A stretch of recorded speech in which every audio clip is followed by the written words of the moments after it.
na bato so akidi kidi prophète atelemi azala kanda na ye soki makambo ne tambolité il faut aussi se kanda na chatumba yango na kiseke aux faux prophètes ngo nani mutokoni na sa côté vimba vimbe di milobia mais c'est ça té et milobia binako makasi bonde mais na yo vimba té parce que ça dit musique et ça dit partout et ça nouvelle technologie olinga té ton foni YouTube na yo limba ça ce qu'on va vimba té nene ko mbongo otangi bango ndi baza ba chrétien baza ba servant entre les deux attends il y a la différence parce que ngana yebelo comment ton ayembara aujourd'hui ngombe ngana terrain oyo yebité vas-y na yebi est-ce que c'est un terrain quand je reçois non exact terrain ngai na yebi yango ko de kayo na yebi yango na ko nenga molilo ke problème ça ngai na yebi yango ko de kayo oyebi yango te c'est-à-dire que inutile o menga na terrain wana non mais on a terrain tu as terrain wana nazo bandango kalate ozo na nazo j'ai intitulé CTF Moko Afrique Info avec Franck Semaï Yandankala twende ki abonzambe ka kende na micro na yo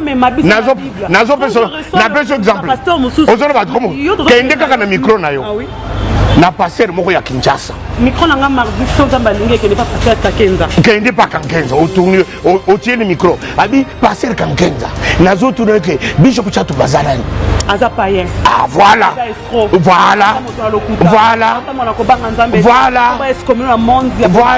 kende ko tourner ye ngaza répondre na place na ede voilà tourner aussi si pas kan Kenza OK et pas passer en Kelen on peut passer en Kelen voilà kende na micro je t'envoie aujourd'hui na sotinda yo miso ele ka ko loba na nganene au préférence en kabandini ka mibale tu sais que dina vita kamera ce qu'on wapi da bonzambo za ya ko bulike tant qu'un homme de Dieu mawana ngai ke batebi ni biente ce n'est pas de ta faute c'est faute ya nini ya bunzambe sana kata Congo ndenge batebi bandimi ozomona ngo zoto yango zono bato bazolo mukana tongo na Congo aki avandi na église abiki nzamba ko sala mais asa malade apesi malade azala kubela kombo mususu sikoyo malade oyo apesi kombo mususu eza kolia ye azwike nzamba ko sala kubika ti akufi bakangi tata mwasi bakangi mama deki mboka ngana uti na évangile ngana ibisoki nazobela mutu ene biki na bela ka mutu mais awo bapesa malade kombote yango ni bato bafandi église batondi mais plus basambeli plus situation ont changé te basala photo basala possibilité ko zonga te bato poto mingi omodi bato mingi ba commentaire wana majorité basa bato bafanda na banda majorité bato mingi bafandi commentaire chatumba mutuna yo chatumba boye olangi tune boye majorité basa bato bafanda na ndako c'est-à-dire que ngai na digité omundi dans sa problème na diaspora pour nini parce que bato mingi na yebi na sa problème pour na beta ka bango mutu nyonso na sale yao mutu nyonso ya poto ba oyo bakomaka ba commentaire sur 10 9 na beta ka bango beta ne makofi to anenga koloba makofi mutu boko na poto asaka entraînement cette beta ta boketu premier langue akomeka kutu soki ayebike akomeka na parce que na yebiso ke keni na caméra yebisa ye akangala se pa boketu premier akangala se akita soka aseno na caméra na yo oye na vision c'est pour dire que batungo bazolo ba parce que chatu bazana voyage bana Guinée bana Dar es Salaam bana Poto bana Mokili Mobimba CTF Moko Afrique Info avec Franck Semaï Yandankala twende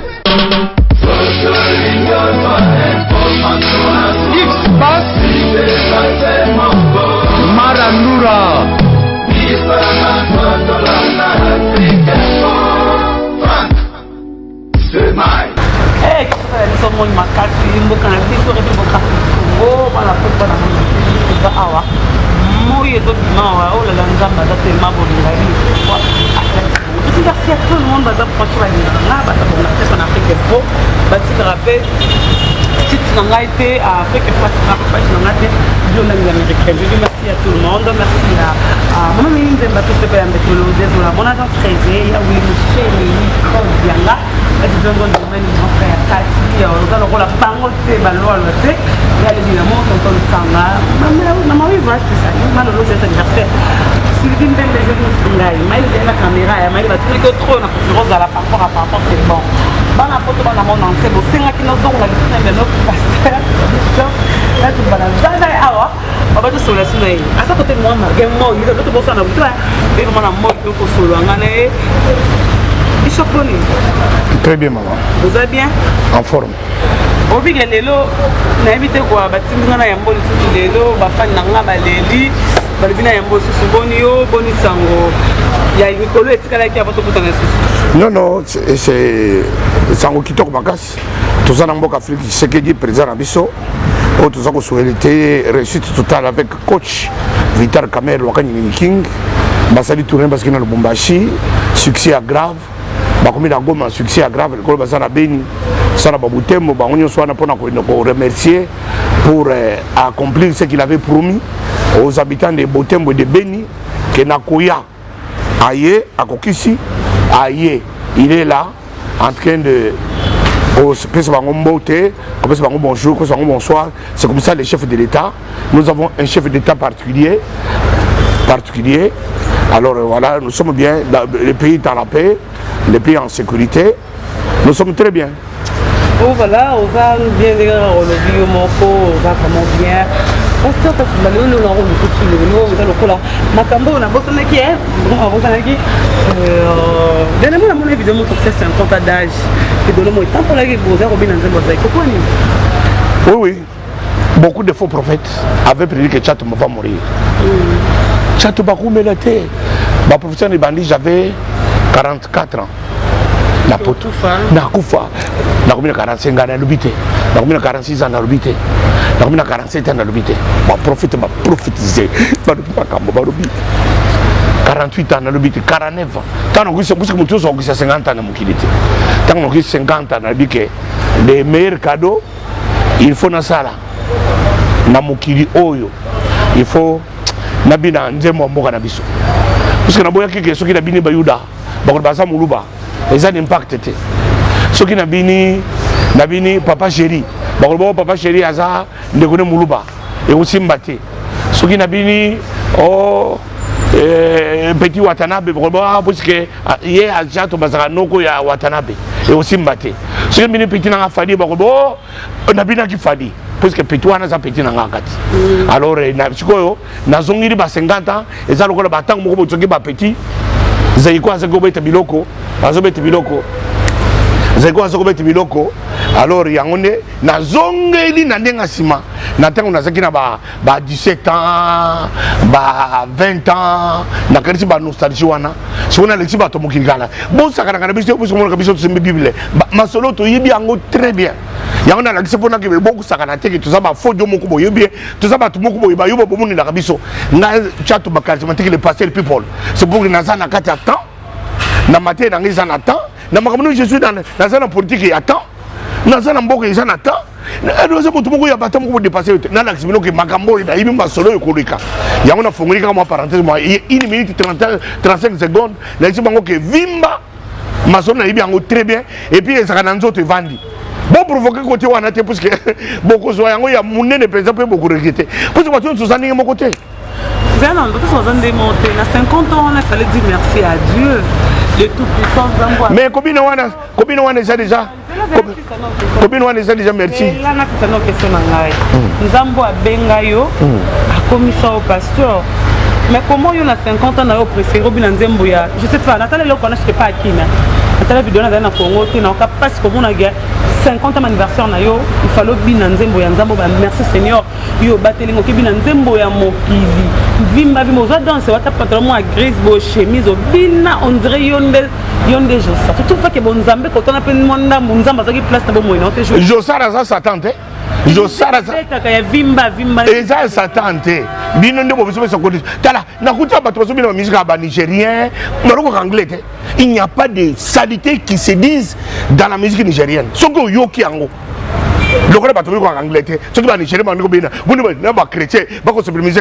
Si vous avez dit quoi, il y a un vimba, le gars qui vimba, il y a Satan. Satan n'a pas de quoi. Parce que changer le côté, n'a pas de chatumba, charismatique, le passé people, n'a pas de continuer Moukiri, n'a pas bien, sans problème. Pas un problème. Le problème, c'est que va prophétiser qu'il va être au il fallait banzambe.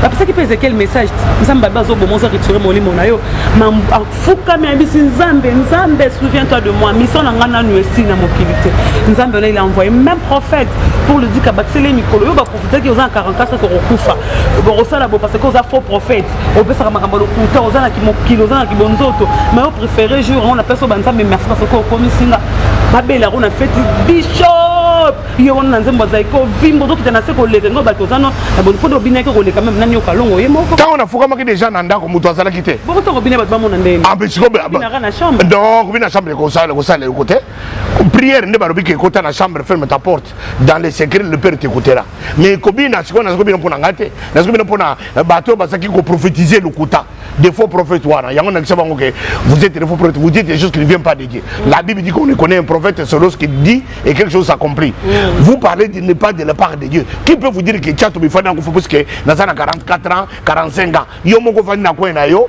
o so beteli vi na yo baby na ndenge na yo Aujourd'hui, je crois vie ne est pas chatumba. Tout ça c'est non non. Vie dans le tout temps budi to botami ningo côté. Moi je suis né et grandi à Kananga. Yebisanga na botami na Kananga na kona Kananga mais adopté na bana chango. Bana chango nyonso ko banda rivière njini tiki ngakati. Bato chatumba ya grave. Parce que la chango na nazana maître Chura Mboma.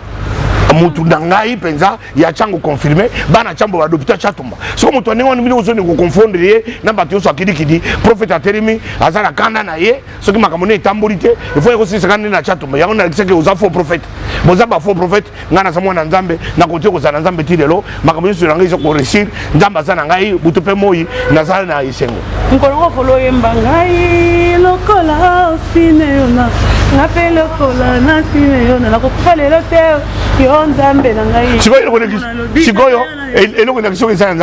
mourrai pas, je vivrai. Mais pourquoi parce que tu avais peur de gens. Non, non, parce que moi je n'aime pas cette hypocrisie, c'est ce que je condamne. Parce que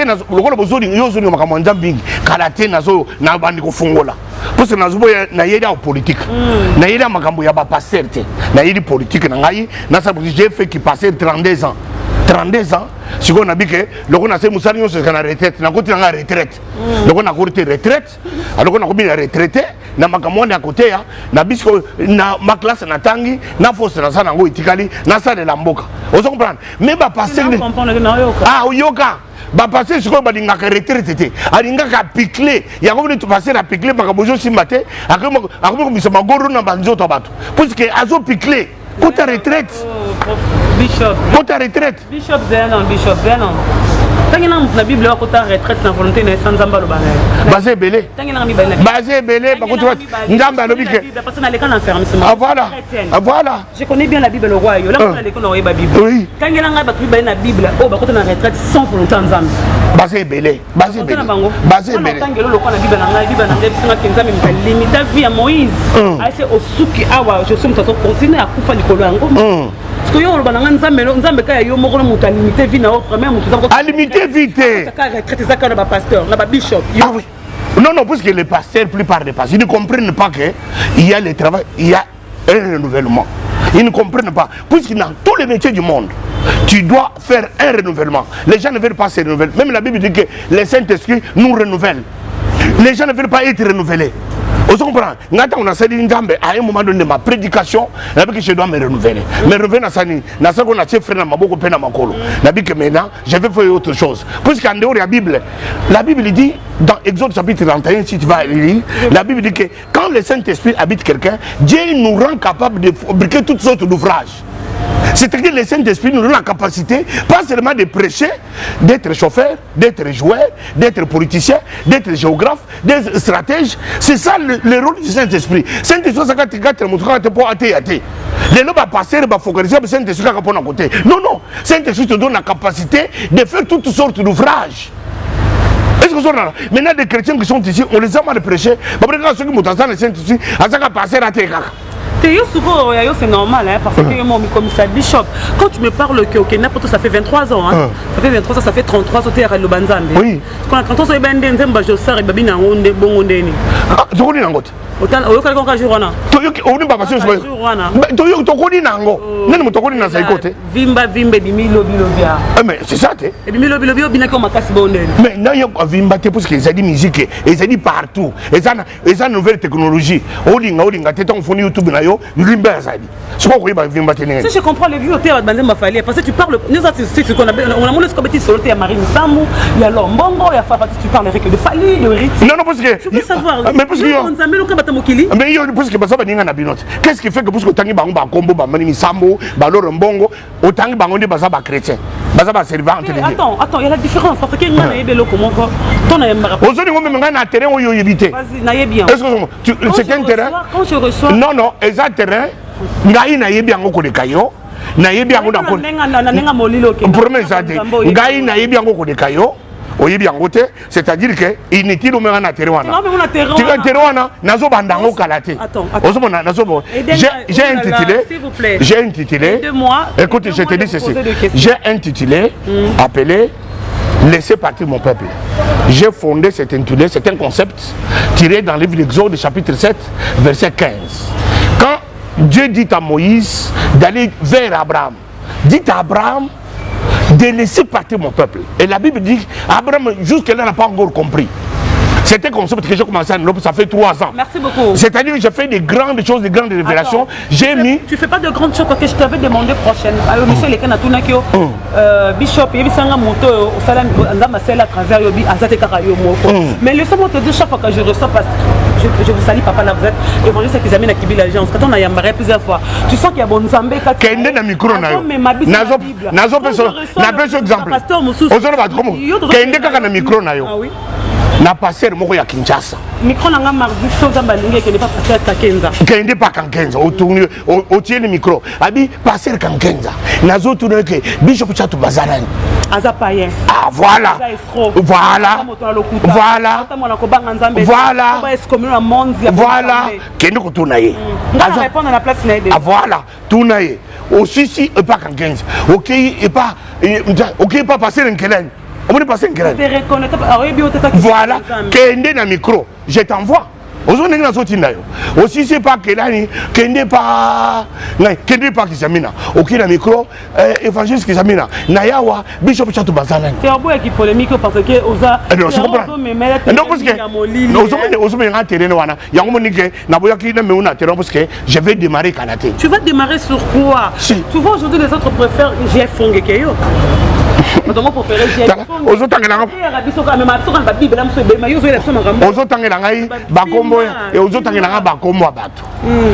Quand j'ai fait mon émission, je ne vais pas engager Chatuma, Natangoma Bato. Ah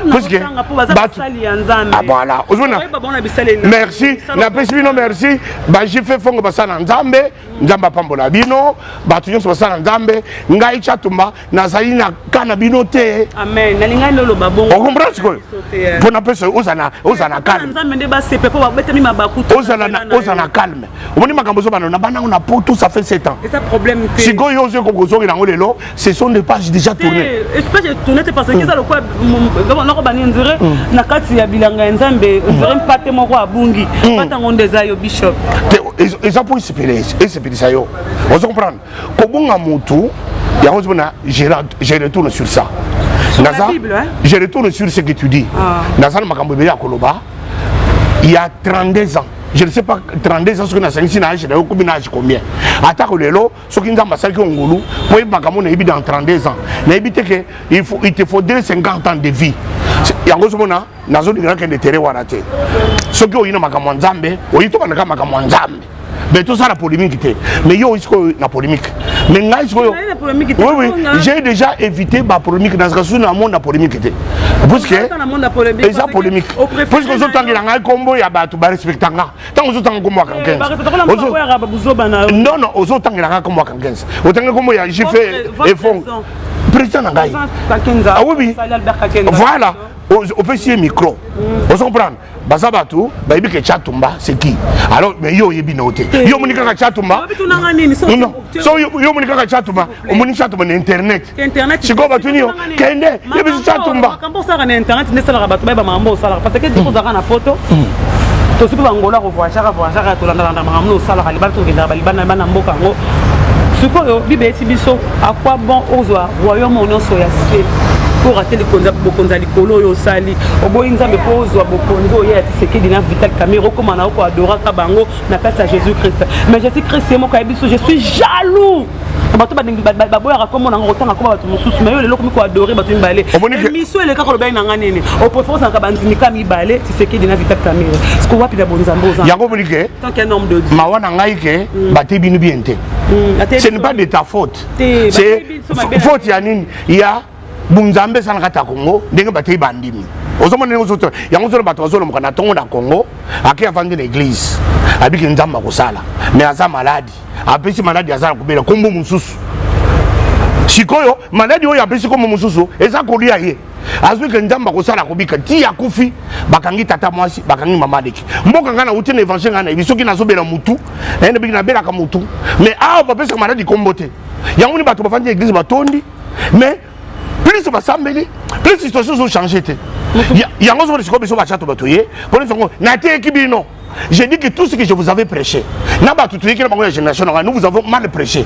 Il y a un autre et Colisibino, beaucoup de gens ont une émission. Il y a un autre oh, na uti na mboko mutu akende ke église te mais batongi ba building batongi ba métro batongi ba autoroute otuni ya imaka mwanzambe te mais yoko yaka na micro nao kili te sili mutu ayibiso makamo bunzambe autoroute ezate métro ezate économie ja kokufa mais kuni bato basati na parlement bato avant tout ça makamo mboko nzambe mais eloko ezate na uti na mboka mutu na tongo ba atangi bibliothèque mais akei na chantier ba sedi autoroute yango ne esprit wana memi na Congo ba to bako na temps yake ba ke ndiko sala autoroute pour l'intérêt commun yango ni ngana ine biso bango ke na boui na ke kufana kana église zuzu lokola bino parce que na uti kuna na ba nazo kamere nazo Tshisekedi na bande ko saka bango chaque matin na saki kamere na saki Tshisekedi chaque matin na saki kamere na saki Tshisekedi sikoyo ko na résultat na ngai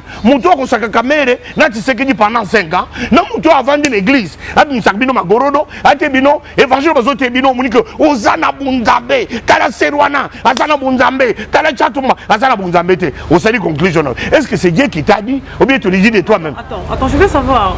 Maman Chaoumba paie à son âme.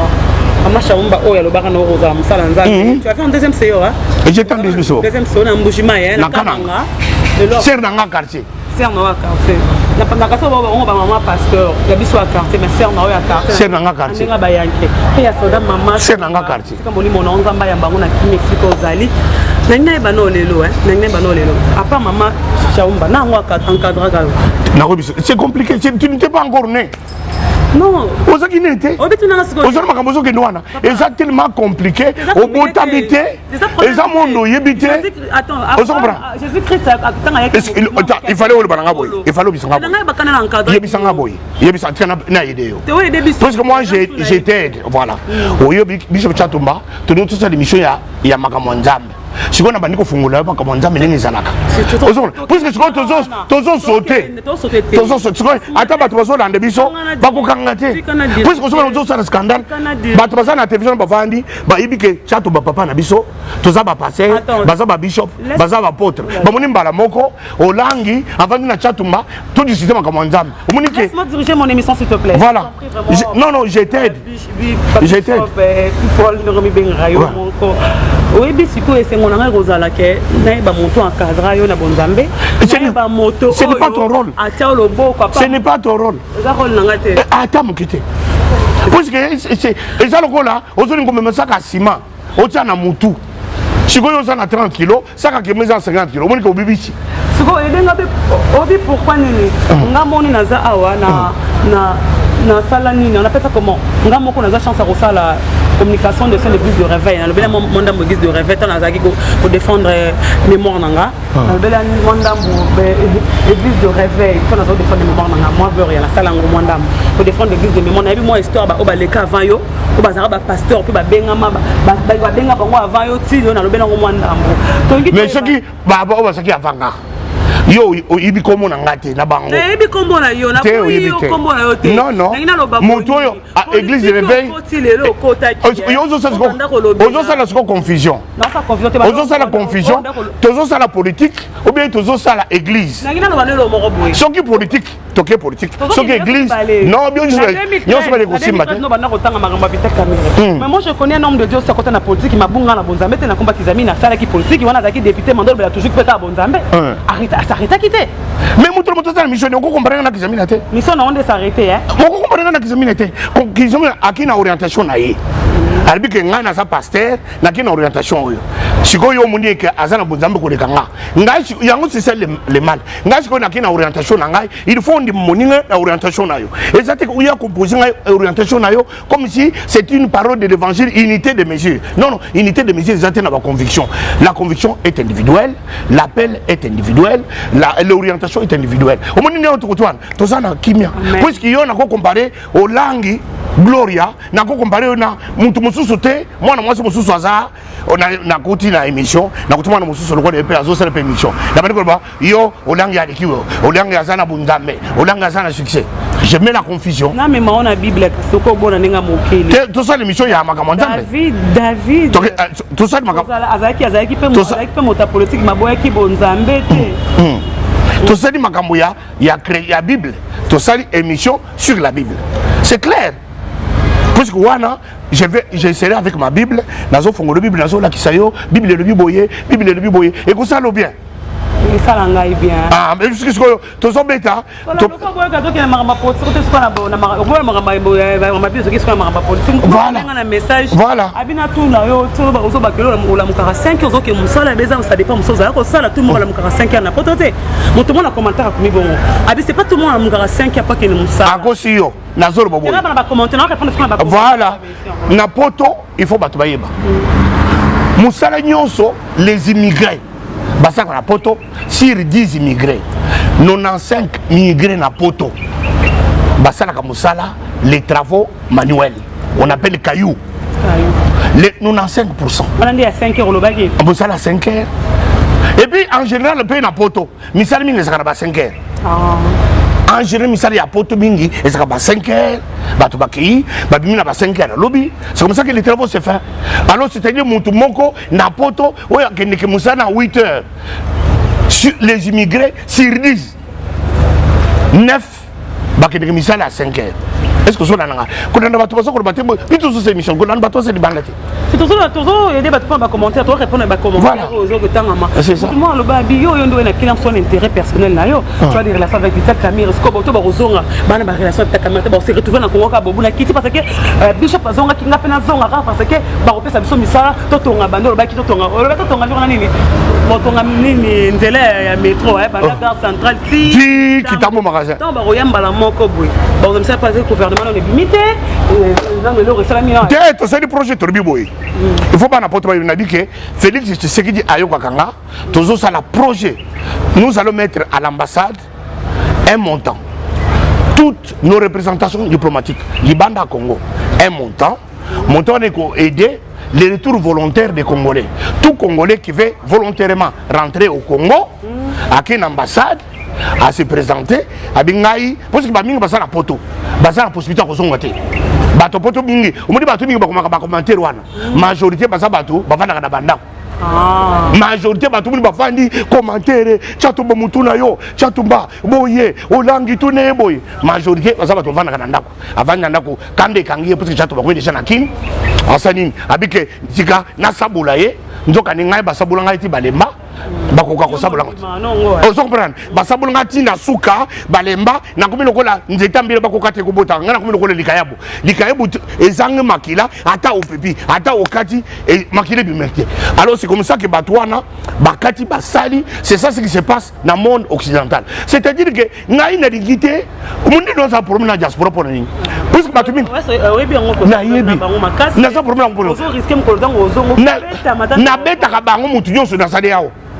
mutu nyonso ya poto ba oyo bakomaka ba commentaire sur 10 9 na beta ka bango beta ne makofi to anenga koloba makofi mutu moko na poto asanga entraînement cette beta boke tu premier nango akomeka kutu soki ayibike akomeka na puisque na yebiso ke keni na caméra yebisa e akangala se pa boke tu premier akangala se akita soki asengwa na caméra na yo oye na vision c'est pour dire que batungo bazolo ba parce que chato bazana voyage tango na koya avant nakende poto nazonga tokende tu na aéroport en Jide babuni chato be yo azoya kuna na Charles de Gaulle bazeli ngai epa ya papigen na caméra chato mbaye na kiti obinga chato na kobeto bonna na poto na sakani chato na kobeto na jikaka téléphone oza côté j'arrive yemo kwa banimbango bato nyonso chato makobeto baza bato bamelaka jamba baza bato bamelaka cigarette baza bato bamelaka lopipi aza ta na makasi ya kobeta mbata te ngai namela kaka mai kaka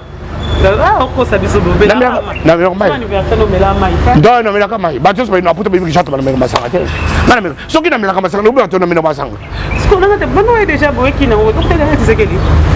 Tshisekedi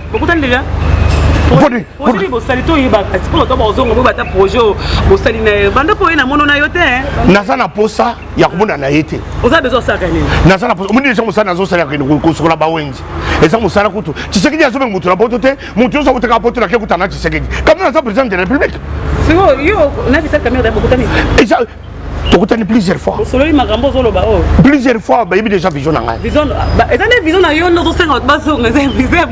amena propose bayebi ke motu ya kopropose mokonzi ya mboka na ye na expertise na propose mokonzi ya mboka tala po tele bato baza na diaspora tosani tozwa montant totia na baambassade ozokolanda po topermettre retour volontaire des Congolais qui meurent en Europe bato Congolais bakufaka na poto bandeko nanga ba Congolais bakufaka na poto bakufa lisusu te ngai chato benazo bunde bino epa mokonzi ya mboka soki kaka projet wana eleki na baambassade nyonso nous allons allouer un montant wana permettre que Congolais basombele ticket Congolais bapesi argent de poche soki akomi awa na kini ata na mokali ata na ngaba azwi mwa palais avandi afuta te garantie ya 10 mois avandi atende ya kosala nini plutôt que Congolais avandi na poto aza na posa kozonga te na kozonga te akomi combattant mais il fallait ce qu'on fait bisa bango boye que soko bundi projet simbi nde bazongi ke Congo to zonga po yo zongi te ba mosusu basala kolanga aza na ba moyen akokozonga na ye ozomprendre akozonga na ko sele kaka teke tango Tshisekedi akotia montant parce que Tshisekedi a dit que diaspora nyonso bozonga na Congo. C'était un message que les chefs de l'État lancé. Autrement comme un commentaire abi je pas na mukanda bolande ko sa ba vansa na mukanda ko le inda ozonga ba mpoto batumi bana poto sa na mukanda ozonga nde po ozana mukanda ndo sabo ozana mukanda oza français moto poto moto poto yokana ngai na kolo ngane ko sala politique na linga pesa ba statut na ngate déjà marika sa manzima na zane français ya pour 11 monsieur lo non omunike makambulelo mutu moko aza kuna na Sankuru bazo wele na mende parce que mende alobike oborobike mutu ngomba ko valider était parce que c'est étranger et buta ngolea ke na Sankuru pour ne batwa na bilobela le président il a bien fait il a dit à mende zonga no qui n'a pas batwa ko voter pour na mende ah voilà tout ça na biko za tetela na biko za olangi tetela alors mende le loko biko kanga le kola te omoni eza l'état te mutongo eza l'état muto valider a invalider ça ne me regarde pas pour ne batwa ça apprécier oyawa naza congolais naza boye ça te regarde ça regarde personne alors ce qu'on a zongawa ça regarde personne mais je sais que ndenge toza boye congolais mboko isa congolais tout akoko sona mboka na ndenga lingi puisque muto asakenda poto c'est un secret omoni muto asavanda na poto ata ina Congo na marque nini ata ba refoulé akozonga kaka na poto parce qu'il dit déjà oza français j'ai compris là akozonga ata ba refoulé ye dès que tu as eu un statut à l'intérieur, tu as problème que dans le chat, tu as français, tu as congolais, bande konangai, naza congolais, naza na mbonga nangai, makambo wo, chat tu baza boyeba ke hotel melanga mutu boko tromi ko ele na soki place ni, abi ke mutu naza na français te. Boko de ko tsangai te. Rien du tout. Rien du tout. Naza congolais na soki pa na biso. Vous avez combien d'expérience dans le monde politique? Naza une expérience dans le politique depuis 87. Politique a TV to tangela ngo kelasi natangi classe na diplôme politique na diplôme de sociologie na diplôme de communication na diplôme informatique na diplôme de gestion ce qu'on est ça faut ça la ngomba la mort ils en nzoto nanga to ba plus poste ni na déjà na poste na sokola déjà wenzani to ke filmer oka yaka na caméra chaque 5 heures na kota ka déjà na lokoti kota matiti na tena ba pusu na ke kwa place incinération ça recevoir azando non ba recevoir azando ba to ba futa taxe ngana lokotaka matiti kaka na wenzi n'engagé kuna pourquoi m'engager kaka pona kende attends soyez un peu sérieux mais yango ni Congo so kufa s'il vous plaît na ba diplôme na ozwa Pourquoi engager le gouverneur de la ville, il y a Chantilingo Bilabini, il y a quand même 2 semaines. Comment directement, comme une Zandou, autant où il y a qui est le gouverneur, comment directement ça fait? Voilà, une semaine, une semaine que son excellence, le gouverneur de la ville, le de la ville, Chantilingo Bilaza, Nabiso Lelo Awa. Oh, il y a Adjoan Ezali, Néon, Boulou, Nzambe Yabanga, tout ça, là, vous êtes quelque part. Comment vous engagez un mal mort autant que il y a mais il va tout ça la faute parce que vous allez engager bango faute congolais qu'on s'est engagé yoté aux zones en quartier nos places vous allez bandé déjà salon de bosso du pango moi tu as déjà propriété dans l'avenir et ça déjà musala mboka la quartier na yazali la quartier des places azali nous sommes na commune na Congo ah liberté bon tu faut te retrouver dans ça il faut que na wenza bombele de wenza bombele c'est muza muke nga na une place à grand marché pour na sala musala et so nga avant midi na après-midi mais le salite ndele le na salite tele lo parce que ça mo kona mercredi na mesa na habitude na poto mercredi to sala to vendre banda ça la chaque jour ah sikoyo ngai na poto na saka mercredi te yango na bipesi déjà mercredi na ko sala te lundi mardi na beti jeudi vendredi samedi na beti to filmo na Ernest comment ça ramota tembe 7h yaka 7h ya lundi ozokutanga na wenze na pousse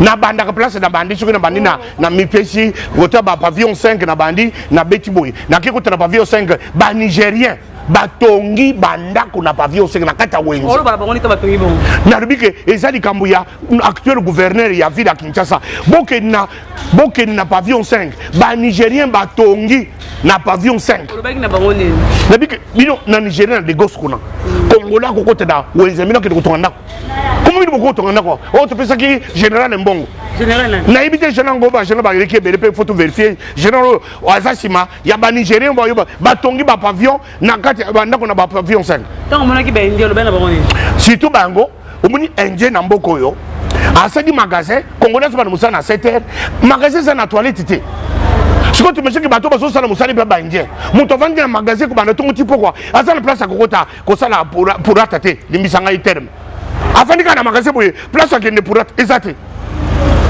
est-ce que ba indien wana kuna France bako saka na wana on se dit magasin ça na toilette té ba Pakistan ba wana ba Pakistan comment bino bako ça ba bazo boye ko pesa fiche de paye ya ona zo benga Marcel Mutabayi na kata poto yo muto tangi makambo ya gestion ya ko ça la projet à fiche de paye awa et ça n'est pas ba Pakistanien so ba ça na ba fiche de paye pour les Congolais comment muto zo ça la fiche de paye té ako so créer ndeni balibano bina bangoni balibane biso bango ke bino para bango balibane bobumaka ba congolais bonyoko na bango comment bino bosala ba congolais awa bozoteka biloko ezala ba prix affiché te bosa ko sala fraude fiscale et puis bosa sala blanchiment d'argent obi comme fiche de paye o bosa musa bosa na fiche te ba yimo robo comme ça dans na fiche te mais yango neti na zoninga gentili a sala fiche de paye pour ba to comme le pour ça l'officiel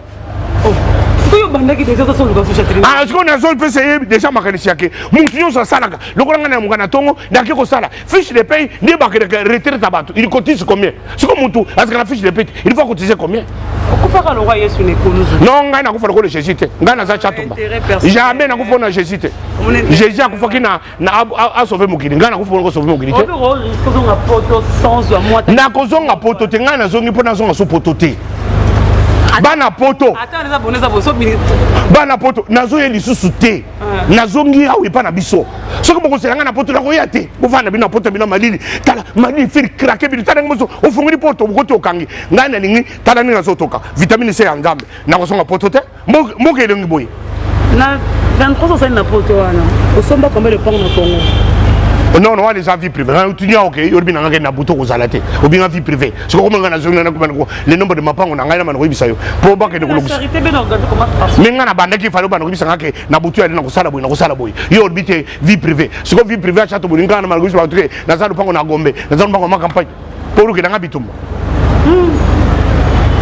et moi on a l'ambert mais comment ramboler kana Sankoro l'ambert mais les gens comprendre que ils a dit ce que tu as semé tu vas le récolter peuple muto boye et ça makamoni ya Tshisekedi et ça que moni ba sali ba élection na ba province et donc ba problème te mais yo so que ko sala kuna problème mbimi yo so kuna ba to ba sa ko sala campagne pour élire un gouverneur kaka mutu moko aza validé c'est pourquoi ba une élection ba ti kaka gouverneur et seulement na mbokani il faut recommencer pour valider les autres candidats. Un projet de société devant la population. Nous sommes candidat unique.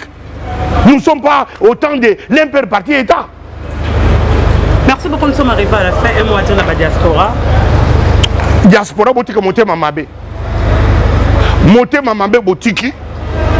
Bon, je bien. Mboko oyo mokonzi saka tseki tozala bakonzi mibala wate soki basoko se bino kuna ke bakonzi basa mibale oh soulèvement populaire na kine kutika na kosala maté parce que soulèvement populaire pour salema il faut tozala ko na Rwanda ezaka na ba tribu mibale misatu batwa batu sina ba Rwandais ah tozala 450 ethnies yo kali si soulèvement populaire ko sala Jean-Pierre Memba ko ngate bangala ba soulèvement populaire nani Mozito ko ngate ba toba no ba soulèvement populaire Lambert menda ko ngate ba kong ba tetera ba soulèvement populaire ngoro ba lu ba wewa ba ko ndimate est-ce que Vital Kamerhe muto ko ngaba to ese ba sala e ko sala ba kiteke na Congo basoko sibino ke seulement populaire ko sama na kini e ko sala makate basoko ba to zo mo seulement populaire na poto basa ba to Moïse ka to ba futa ka mbongo siko na soldé bino on dit que ba futa bino 150 € par vidéo dara ba bino $30 par vidéo ah na soldé bango parce que ça en quelque sorte vidéo ba bino 150 €. Yango azoko to fika Tshisekedi siko na soldé bino na ba bino $30 par vidéo. Voilà, nous sommes arrivés à la fin. C'était là, Bishop Swag, je crois toujours Swag. Toujours. Toujours Swag. Toujours. Comment on appelle mon appel docteur Olongo, le tchango, de quoi va y barrer au tchango. Nasaka na kaji na Nazando. Nakena chibi na kaji. Non, molo ba oh routine na ke luka numéro 1 Zando. Kende ko luka yo yebiseke tata moko ayaka wash. Luka mais c'est ba pas mal tout le monde mozo ba. Chaque 5h30. Aybi maman ba beke za lokuta. Chaque 5h30. Kende ko to kende caméra, to kende caméra. Je vais aller seul. Non, luka pour la bimisa que maman mozo le besoin serait aux les corbeaux le renard. Non non kende na ka. Pour flatter c'est que éviter caméra. Hein? Oui, pour nous flatter, tu as caméra na tiseke. Na bande ki makambo kamé depuis 2013. Tant mutu moko ayibaka te caméra comme chef. Na zo le déjà na ça dit livre.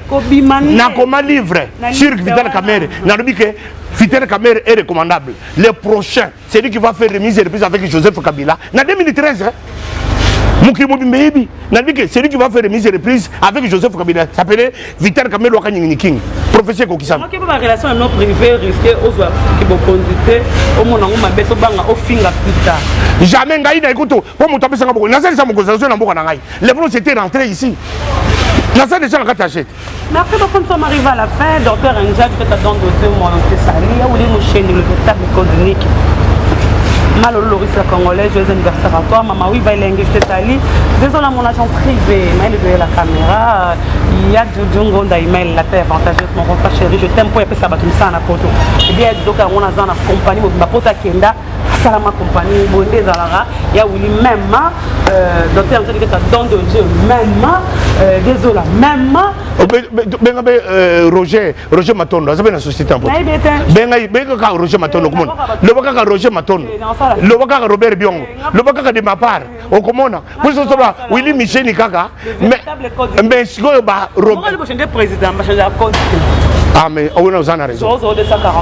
Mais Roger Matondo pèse ça. Même une de bateaux s'appelle la méthode. Il y a ce que je dis, moi je vous aime, Afrique pour toujours. Dans la moto de Béla, la nuit de Mingi. Vous êtes dans la Louga, sauvé, j'ai fait un Louga. Par rapport à ma Louga, le bel Ibo, soit c'est un aventurier à tout à fait. Voilà. Vous devez venir avec un cop, mais nous avons mon lonzon, un moyen au rayon du marin à Poto. Je pense que nous allons mettre à faire des circonstances. Là, on va aller au mari, tatouage, on a chance on va fermer. Merci à mon pasteur Bito Kabunda, l'église de la voix du Dieu. Je vous aime beaucoup. Je passe par le cadran. Le pasteur Kizamina, tellement belé, la livrable Mingi. Merci beaucoup. Je pense que l'émission est possible pour aller là, le vidéo par mail. Et merci à toi parce que tu t'avais déclaré qu'il m'a aidé. Ça dit qu'il y en a fait un mot d'or au Bishop dans la ville là. Pour toute cette émission. Je pense que c'est pas tout le sang à y aller évidemment. Merci beaucoup. On se retrouve prochainement. Bye bye. Bana King, Bana Dar es Salaam, Bana Poto, Bana Mokili Mobimba, CTF Moko, Afrique Info avec Franck Semaï, Kiandankala, Twende. X-Bass, Maranura, Franck Semaï.